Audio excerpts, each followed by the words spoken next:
Hi, what we're going to try to do this evening is answer a few of the common questions that we get. We've installed the plate to the saw, so now we've got to take care of our anti-chips. We have an anti-chip carrier that goes on the outside of the saw blade, and we have an anti-chip piece that goes onto the track. Now the purpose behind this is what we really want to do is give ourselves a zero clearance insert. This prevents chip out on both sides of your wood. So there's what we want to accomplish. Now the most common question that pops up is, my anti-chip piece is moving. If that happens, and that's pretty common, all you have to do is take some super glue, put a couple drops of super glue on each end, slide it back and forth a couple times, hold it in place for about 30 seconds, and that super glue will hold it in place. When you need to remove it, simply take a piece of wood and give it a tap, and that'll break the super glue free.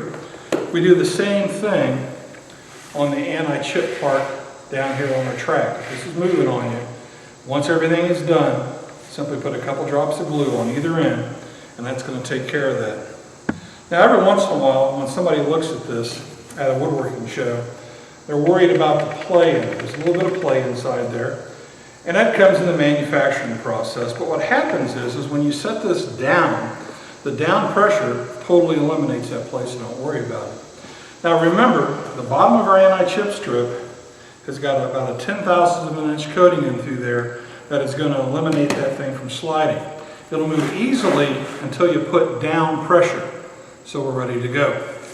Now the last thing we're going to cover on our anti-chip strip is you're going to trim this with your saw to match where the inside of the saw blade is going to cut.